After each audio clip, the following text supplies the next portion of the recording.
Kapiadaw mga kalanga, ating simulan ang pag-aaral ng ating salitang mulbog.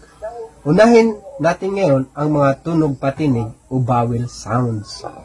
Ang mulbog ay may 4 na pangunahing vowel sounds. Tara mga kalanga, isa-isahin natin. Mayroon tayong una, A, I, O, at U. Ulitin natin mga kalanga. A, I, O, at U. Kung mapansin nyo, mga kalanga, walang tunog E. O yung malambot na E. Bakit kaya mga kalanga? Kasi para sa aking sa kaalaman ko, ang mulbog ay matitigas. Mga kalanga ko dyan ng mga mulbog, agree ba kayo na ang mga mulbog ay matitigas? Matitigas ang bigkas, mga kalanga. O ngayon, tapos mga kalanga, mayroon tayong espesyal na tunog ang mulbog. Yun ay ang O. O na. Doon tayo nahihirapan mga kalanga magbasa sa tunog na O. Sa ngayon mga kalanga, sinusulat namin ito bilang titik o literang O. Dahil wala pang opisyal na ortografiya ang mulbog. Tandaan lang po natin mga kalanga na ang literang O sa mulbog, ang bigkas niyan ay O.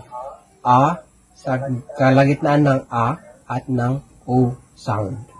O. Halimbawa mga kalanga, mulbog. Mulbog. Ang iba niyan mga kalanga, ang bigkas nila ay mulbog.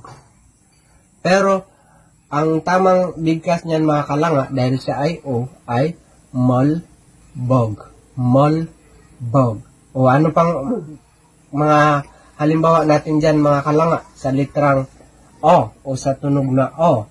Meron tayong olon. Olon.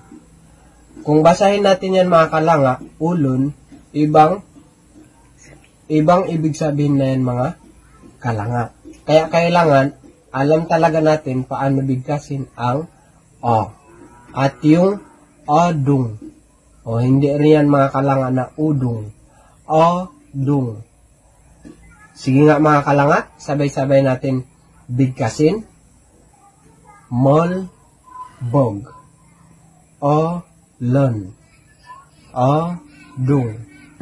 Ayan na mga kalanga, natutunan mo na ngayon ang pangunahing vowel sound ng mulbog. Pero alam mo ba mga kalanga, alam nyo ba na ang vowel sounds na iyan ay may iba pang tunog? Ito ay may diin. Pero mga kalanga, sa susunod na natin yan pag-aaralan. Abangan na lang sa page na ito. O yun lang muna sa ngayon mga kalanga. Kung nagustuhan mo ang video na ito, like, comment, share, and subscribe. Muli mga kalanga, mapiado kay dakit nga tanan, si Tuhan ini mogay pahala.